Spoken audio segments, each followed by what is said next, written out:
Hello there. To begin this episode, I want you to take a trip back in time with me. There's a laboratory, there are scientists, and there are rats. I want you to imagine that there's a rat in a cage. And there's a lever in the cage. Every time this rat pushes the lever, a pellet of food is released. Obviously, after doing this for a time, the scientists become curious. What happens if, when the rat pushes the lever, no pellet comes out? Eventually, the rat loses interest, goes on to preoccupy itself with other things. What do these two experiments have in common? There's consistency in terms of the pattern that the rat perceives. Either they push the lever and a pellet comes out, which is consistency, or they push the lever and a pellet doesn't come out, which is also consistency. This consistency is referred to as continuous reinforcement. So naturally, these scientists became interested. What happens if we create inconsistency in the experiment? What happens if, when the rat pushes the lever, occasionally and randomly and unpredictably, a pellet comes out? They assumed that eventually the rat would become so frustrated that it would lose interest with the lever. In fact, the exact opposite occurred. The rat became absolutely anxiously obsessed with the lever. It kept pressing on it and pressing on it. It had created an addiction, in fact, to the lever. Surprise. So what happens if, after introducing the intermittent reinforcement of that pellet coming out when the rat pushes the lever only occasionally, if the pellets stop completely? Surely the rat would lose interest then. No, the opposite occurred.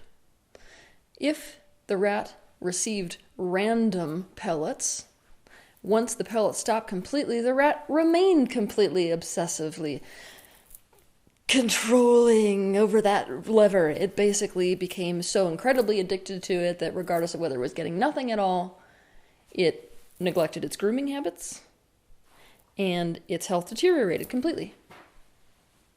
Wow. This told us something about reward and behavior. This rat was engaged in an intermittent reinforcement experiment.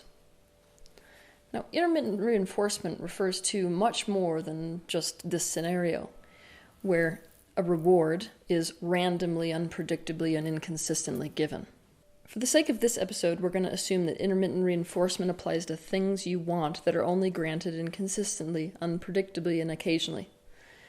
But conversely, intermittent reinforcement also applies to things like rules and personal boundaries that are only enforced inconsistently, unpredictably, and occasionally.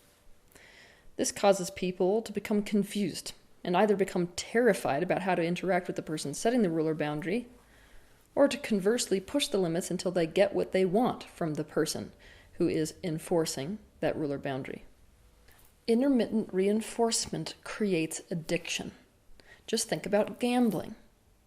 The addiction to gambling rests on the laurels of intermittent reinforcement. When you sit down at a slot machine, you absolutely cannot predict the pattern in which the reward is going to come. You may think you can, you may be desperately trying to figure out that pattern so that you can achieve the reward, whatever it is that you want or need, and yet you can't. The desperation that you feel and the starvation of not getting that reward is completely relieved in the moment that you do get that reward. In other words, you get the jackpot, or you even get a random and minor reward out of that slot machine. Oh gosh, it's completely elating. It's amazing to feel that feeling. This addiction is based on intermittent reinforcement. The intermittent reinforcement creates obsession. You become owned by the game. What we have to wake up to is that some of us are in relationships that are based on intermittent reinforcement. In this kind of relationship, the things you need, like love, are only granted inconsistently, unpredictably, and occasionally. But the fact that they're granted occasionally keeps you hooked. You're owned by the relationship. You build up so much despair and starvation that when you get a single scrap, the relief you experience by getting that scrap feels like nirvana, and you begin to chase that feeling and do anything you can to get it.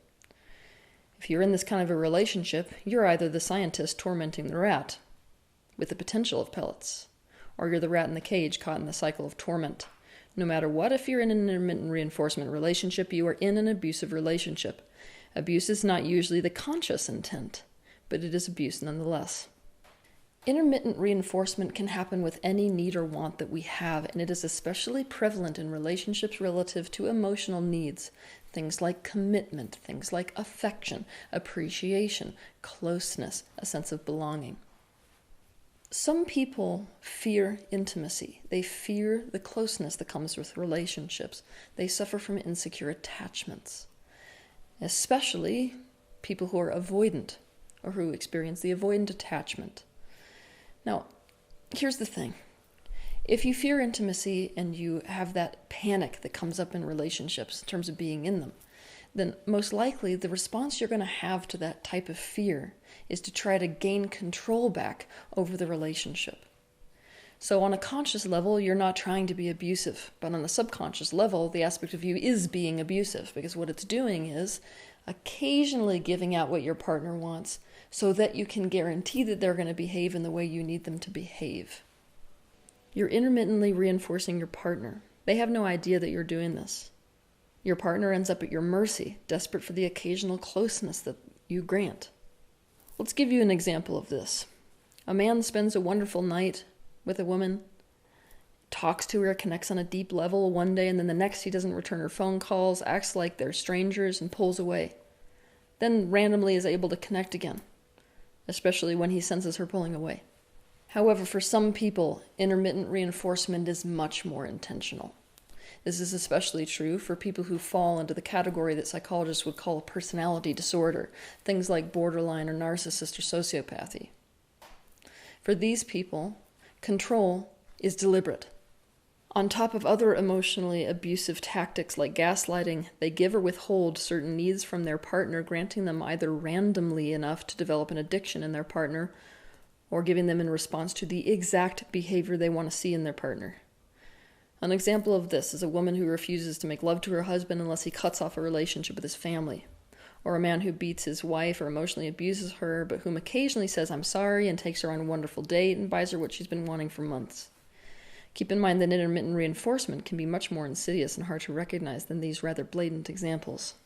In these kinds of relationships, the person often begins the relationship giving the other person what they need, giving the pellets, and then inconsistently giving them, and then eventually withdrawing all of the reinforcement.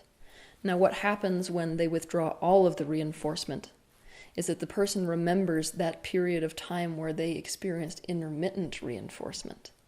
And because they've become accustomed to periods of time where they were not getting any of the reinforcement, not getting any of the things they need, except for that they learned in the past that it did eventually, occasionally, sometimes come, they remain hooked, regardless of the fact that they are being starved to death. They are hooked on the hope that they will get what they want. They push harder than ever for the closeness that they occasionally got in the past, but may in fact never get again. Intermittent reinforcement creates a starvation within the being. It puts a person who is in charge of the reinforcing in a position of complete and absolute control. You will always see intermittent reinforcement present in an abusive relationship, because it is the most powerful modality of control that you can have over another physical human. These relationships that involve intermittent reinforcement are the very most difficult relationships to walk away from. Why? Because they're not relationships. They're addictions. When a relationship is addictive, your body is addicted to the chemicals that are produced within itself. And getting away from the relationships means that you have to withdraw from those chemicals, just like you would from an actual street drug. So what happens? A person doesn't get out of it. Just like an addict, they stay in the relationship, absolutely obsessively trying to figure out how to create the conditions that enable them to get what they need. In other words, this person will stay in the relationship, deteriorating, desperately trying to figure out the pattern of reinforcement so they can control the conditions of the relationship, so they can get and need what they want from their partner to come out consistently. Mix in the analogies, for example. If I notice that I don't get any pellets when this certain friend of mine is around, then I will get rid of the friend so I can get the pellets from my partner. The person on the receiving end of the intermittent reinforcement may change everything about themselves and lose themselves completely so as to do this. You've all known this person in your life. They get into a relationship, suddenly they stop coming around, It's almost like you're watching them deteriorate before your eyes. They're turning into a shell of a person. They're changing all the things they used to like and love. They're essentially mirroring exactly how their partner wants them to behave. Here's another example of intermittent reinforcement. Take a man with a wife who flies into a rage and makes him sleep in another room for days when he does not do exactly what she wanted him to do. The man has to try anything to gain back her closeness. Eventually, either randomly or if he finds the right thing to do, she may grant him the closeness that he wanted. By doing this, she has trained him to behave in the way that she wants him to behave. He is so relieved by her closeness because his starvation is satiated, he experiences the love for her as much more intense. He thinks he must really, really love her, simply because of the intensity of the relief of being close to her again. Subsequently, he will alter himself completely to avoid the potential punishment again and maintain the closeness he needs from her. He will try to make the relationship as predictable as possible for himself for the sake of his own safety and for the sake of ensuring his own needs will be met. What's on the other side of addiction? Something you are desperate to avoid. This is why addiction is so incredibly difficult to get away from. The minute you let go of whatever it is you're addicted to, you fall into what you were trying to get away from.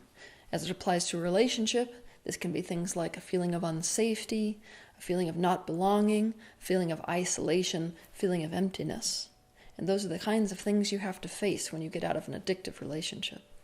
If we put up with intermittent reinforcement in our adult relationships, it is a guarantee that we experienced intermittent reinforcement in our earliest relationships. Think back to mom and dad, especially the most influential adult figures in your childhood. Let's just pretend we lived in a world where law of attraction didn't exist. Let's pretend that you could have consistency in your relationships as a child and line up somehow as an adult with inconsistency in your relationships. You wouldn't put up with it for 3.5 seconds. You would end up getting frustrated with the intermittent reinforcement. You'd be like, screw this, dude. I know what it's like to be on the other side of consistent reinforcement. Peace out. So why do we put up with it? Because based on our earliest relationships, we learn that this is how love should feel. You spend your life lining up with inconsistent partners and trying desperately to do anything you can to make them consistent, because this is in fact what you needed from your parents. You're trying to solve these old wounds. You're trying to make your inconsistently loving partner into the loving and consistent parent you always wanted.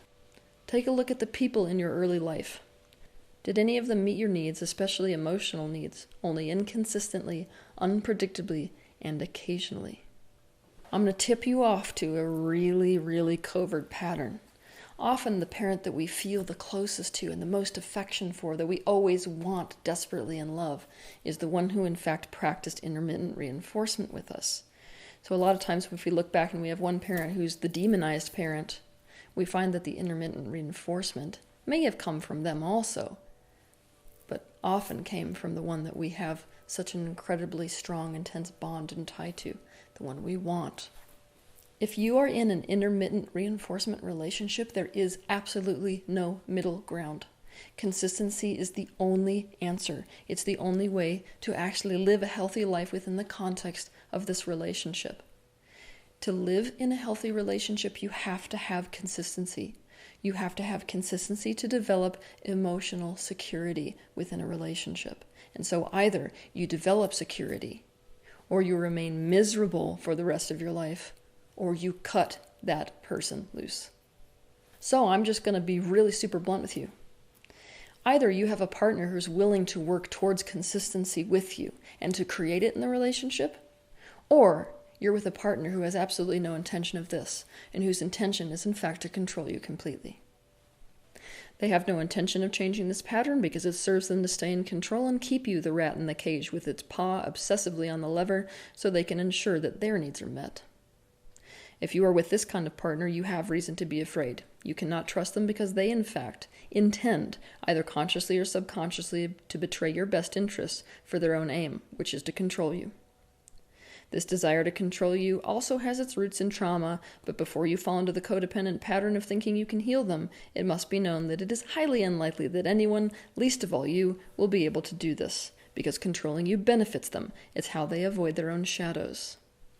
The only person who can decide to face their own shadows is the person themselves. You're never going to get somebody to do this. And I will tip you off that if you're in the kind of relationship with a person who practices intermittent reinforcement and who has no intention of stopping it because it serves them, they will tell you that they're interested in facing their own shadows, because telling you they're interested in facing their own shadows is, in fact, the intermittent reinforcement. They have no intention of facing their own shadows. It's just that telling you that they're going to is the pellet. It serves to keep you hooked. If you're in this kind of relationship, the time has come to realize that you have been investing in your belief in something you hope will happen, and not in your observation of what has actually happened.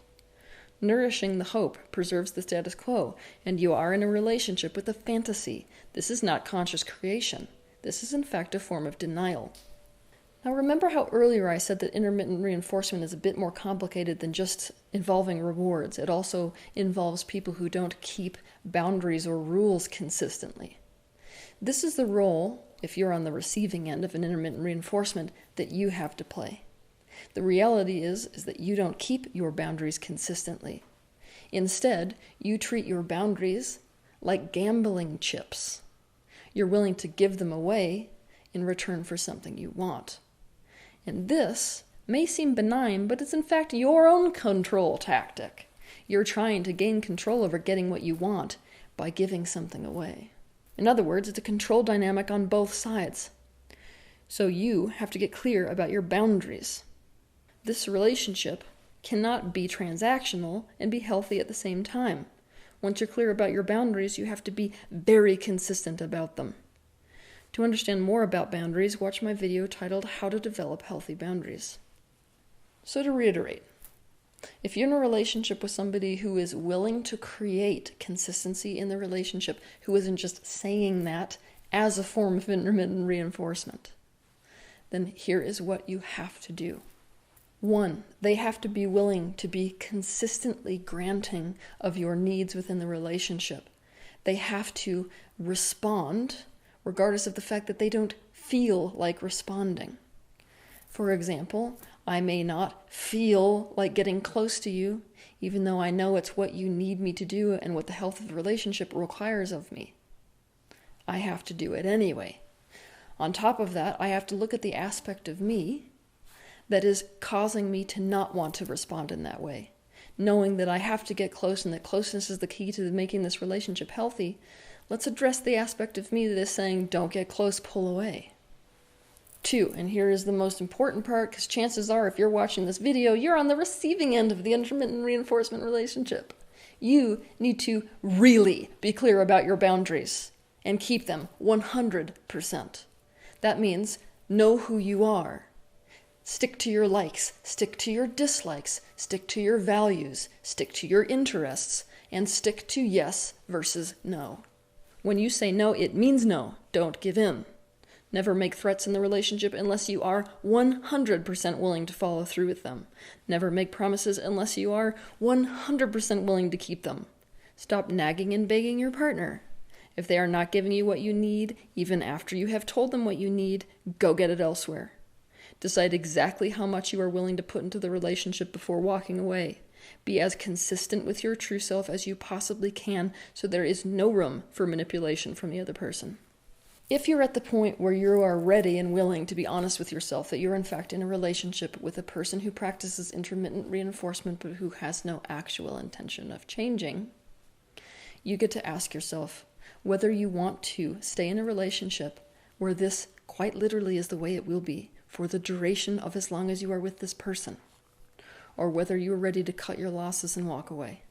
Now, I want you to be aware of something.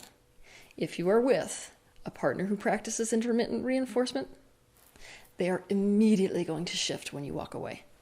They're going to transform magically into exactly the kind of person you wanted them to be. It is an illusion.